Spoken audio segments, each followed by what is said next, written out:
How many hours does your day have?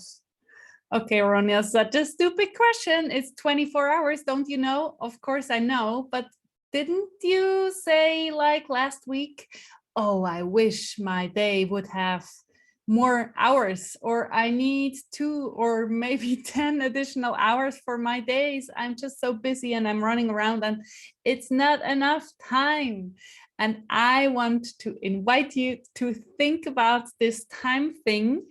And I love graphs.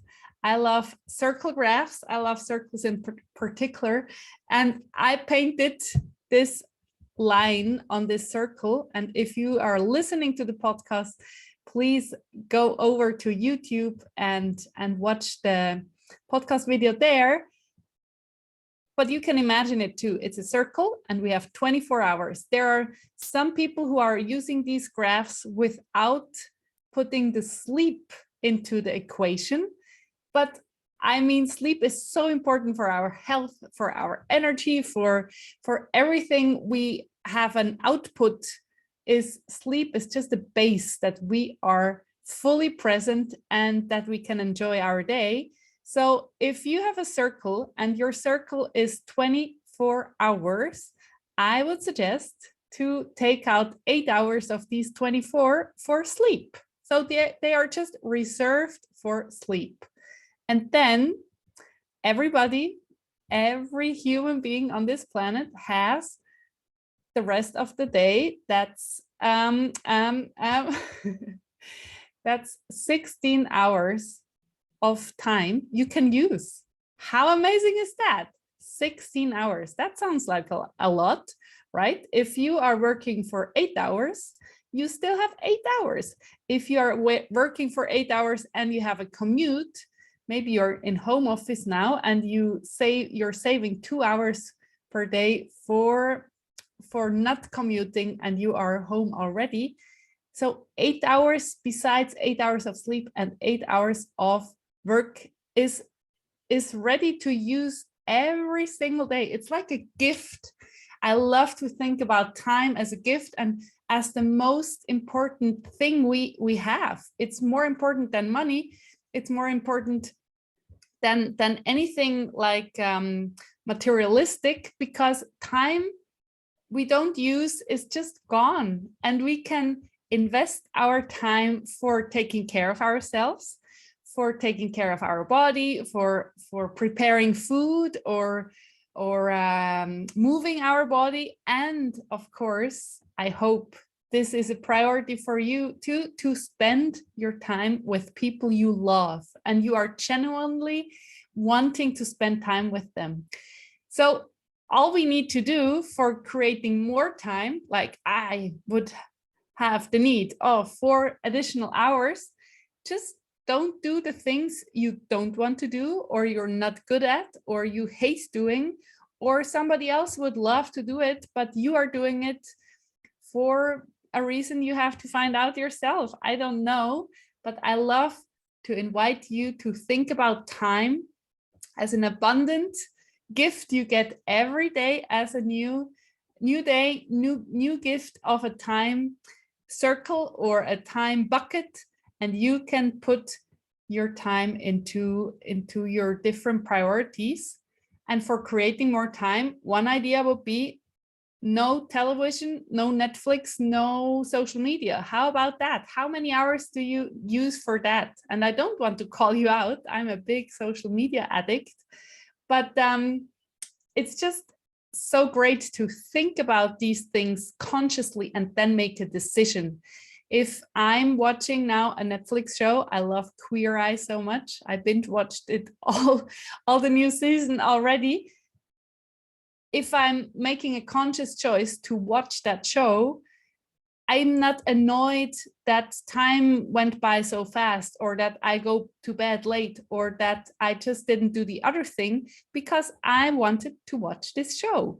So consciously and actively choosing what you want to spend your time on, and then enjoying that thing or that activity or that meeting, and knowing that other things are not done or just not possible, because the whole busyness where we are running around and exhausting ourselves and running into a burnout directly, that's just not worth it. You deserve to have an amazing day every day. That's really not me exaggerating or something like that. It's not me like, yeah, it should be an amazing day every day. You deserve that. And you can create it by taking care of yourself, of your mindset, of your what you want to do with your life and your day, what you want, how you want to feel, what you want to say or not say, and what you want to do or not do, and how you want to spend your time. Because if you spend your time on sports, on beautiful food you enjoy, with hopefully the best company to eat it with, then you are taking care of your body. If you are doing your morning ceremony, I say ceremony, your morning routine, that's the common term. If you are meditating and journaling and doing all the things which are nourishing your mind and your spirit, you are just full of energy, and you are ready to conquer your day in the way you want to have your day. And then saying no to the invitation where you just don't want to go saves you time. It's so easy, right? And I know it's not so easy if you feel guilty of saying no, because what will the other person think, and what is her reaction, and I don't want to make her feel bad.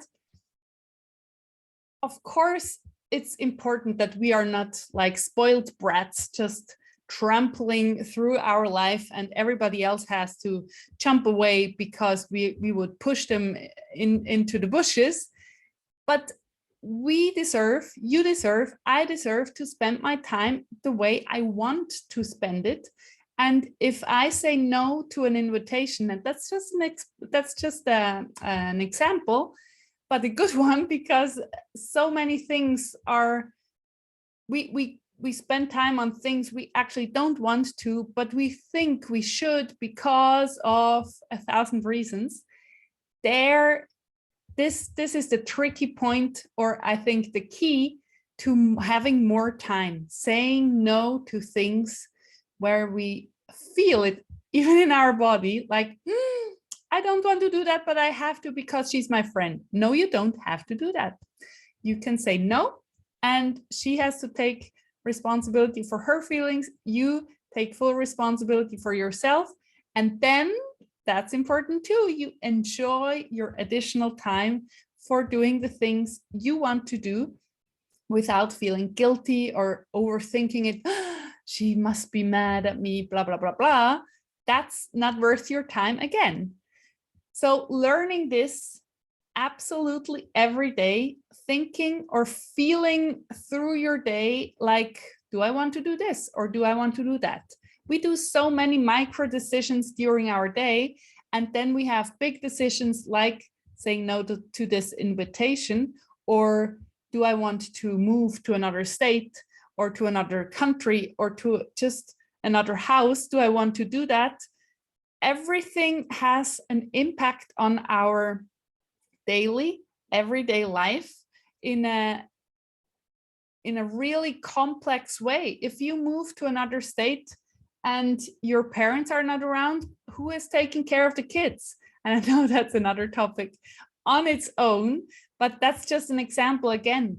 Or do I want to move closer to family so that I have a support net and I can like call my sister, hey, could you come over and take care of my, maybe you have fur babies and not human babies, but can you take care of everything? I have to go. This has an impact on your daily time management. All these decisions, big or small. Saying no to an invitation is maybe a little decision.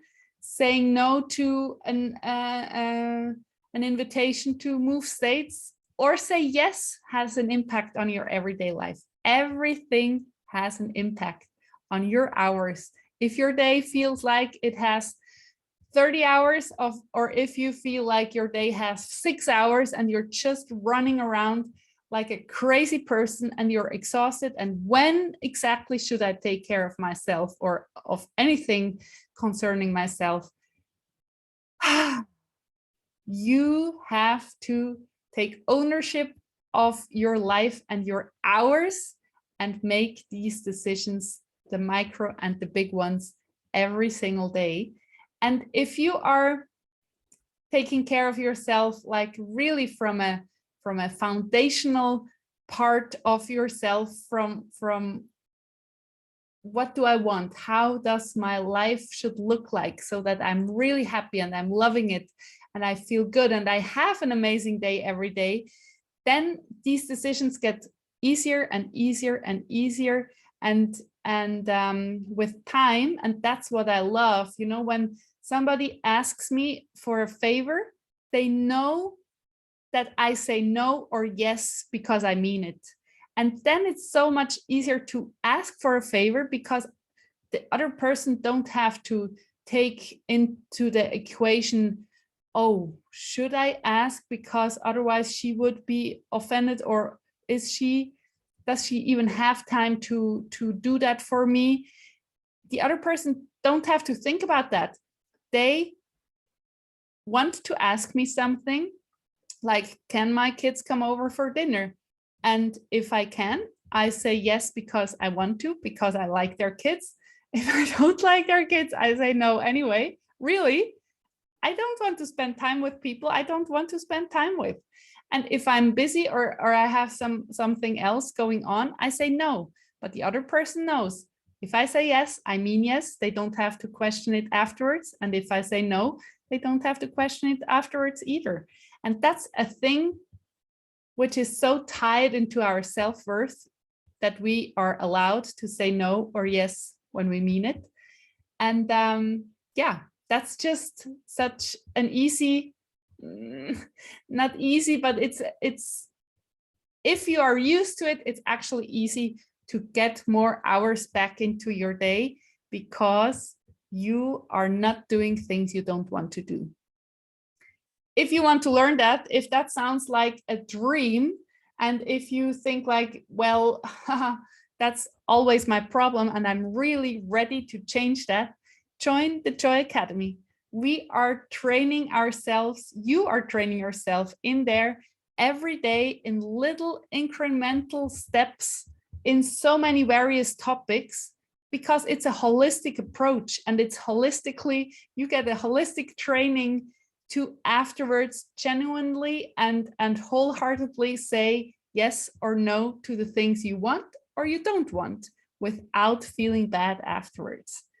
If that sounds amazing, you are so happy to shoot me an email or a question, or go to my website, joyismycompass.com, and you find the Joy Academy there, and you can read into the topics and just feel, yes, I want that, or no, I don't want that, because spending time on things you want and you love and you're interested in and you're motivated to work through things and to learn things, that's fun and that's so worth your time. And with that, your life is just growing and getting better and better, and that's what we want, right? So be conscious of your time. Do this little diagram thing, this graph, cut out the circle or draw circles. And what's cool to do is like, how do I spend my time now? And how do I want to spend my time? And please try it out that you put 8 hours of sleep into your day. It's not so easy to really do that. I think I was talking about 8 hours of sleep for 6 years or something like that. And before that, Mika was little and her teething process was horrible. We didn't sleep for years. So about 6 years, I was talking about getting 8 hours of sleep, and now I have it really nearly every night. And it's amazing. My brain, everything is better with 8 hours of sleep. And maybe for you, it's just half an hour longer than 5 hours, 6 hours, you know it. But yeah, it's another topic again. You know, if you have 6 hours of sleep or 5 hours of sleep, you think you have more hours in your day. You have 19 hours to spend on things you want to, you want to do. But actually, it's reversed engineered, because you have so much energy. You have so much more energy if you sleep more. Your brain functions so much better if you sleep more. So you get actually more done in less time because you slept so many hours more than if you are cutting down the sleeping hours. It's a big topic. I close it now here. Think of, how am I spending my time now? How do I want to spend my time? And if you want to learn to say no, if you mean no, and say yes if you mean yes, and if this is an issue for you, check out the Joy Academy. And if you're drawn to more joy and having an amazing day every day, check out the Joy Academy too. I can't wait to welcome you there. And if you have any questions, I'm here for you, and my team is also here for you to answer these questions. Have a wonderful day and see you next time. Bye.